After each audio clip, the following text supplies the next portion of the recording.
Alright, there's a lot of talk about headbutts at the moment in the circles. Headbutts have been around for a long time, but left way, that Burmese boxing's becoming more popular. People are seeing headbutt in a sports fighting context much more. It's not something that comes intuitively or naturally to ordinary people, so it's not something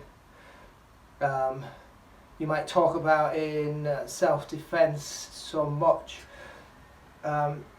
because it requires a mental adjustment. It's quite a brutal thing to do to somebody else, but it's also very very effective, so it's something that you want to cover. And if you can persuade people to understand the situations where it can be really important, the life-saving situations when it can be important, there's good value there. Now, for me, ordinary people are going to really struggle, and it's more of a technical skill to cross this space and headbutt somebody else.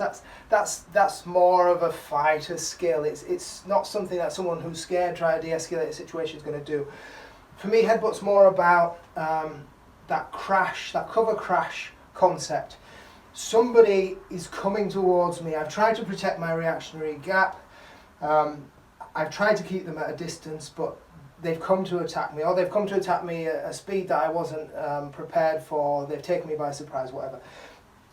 I need to protect myself. I want to cover myself. If they're going to hit me, they're going to charge me, I just want to cover my face and my primary target, so I don't get knocked unconscious, or I don't get my vision taken away from you, because this is the critical moment of ambush, the chaos that they overwhelm me with. Now, this is where it's useful to think about the head. I don't just want to think about this structure as being about my arms. I'm covering myself with my arms. I want to think about this head forward on the forehead, and I want to think about that as a ram, like a battering ram. And when they come towards me, I want them to come into that battering ram. I can speed that along when they get towards me. I've got all of this power in my legs and my butt, and I can punch that battering ram forward. I'm not talking at reaching across in the skilled way. I'm talking about an inch or two. But what I want is when they come towards me is for my head to be in their face. And if that happens naturally from this position, that's great. If I have to work it in, that's even better. But what happens next? If I hit them hard with that, that could be it. That could be enough to put somebody down. If not, I still want that head there, because what I do with this head is I control that person's structure. This person's going to try and overwhelm me, leverage me. They might be stronger and bigger, probably they are if they've attacked you. The only thing I've got going for me is to break their structural equilibrium. And the easiest way for me to do that is the head, because the head's the most movable thing here. If my head is in that position, all I need to really do is drive their head, and I've broken that whole structural alignment, and all of their leverage and strength has been dramatically reduced. And I can couple that with stuff like a harness, where I pull around the waist with my harness as my head drives in. So when I pull my head and I harness their waist, now I've almost toppled them over.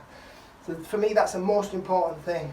And this might be an escalation. You've got into a tangle with someone who's grabbing and ragging at you, and you're losing this fight, and you're in close quarters. You don't have any real room to hit this person. They're stronger than you. What can you do? That's where you're going to use that head again, like the battering ram. And it might not be you've got distance or time to pound that into them, but you can work that into that same space. I'm going for that jaw. If I'm quite short, it might be I'm going for that under the chin or the chest, but it's the same thing. I'm still using that head to give me that close, extreme close quarter control over somebody. And this is why for me the head's really important. It's not a luxury weapon. This is a survival weapon that monkeys use, animals use. This is the primary survival weapon you've got in that close, extreme close quarter situation. It's the hardest part of your body. You're going to use it to drive your way out of this situation, drive this killer, this rapist back away from you. This is a survival weapon. So think about the head in a different way. It's not a violent, brutal weapon of an aggressor. to you it's a really important survival tool.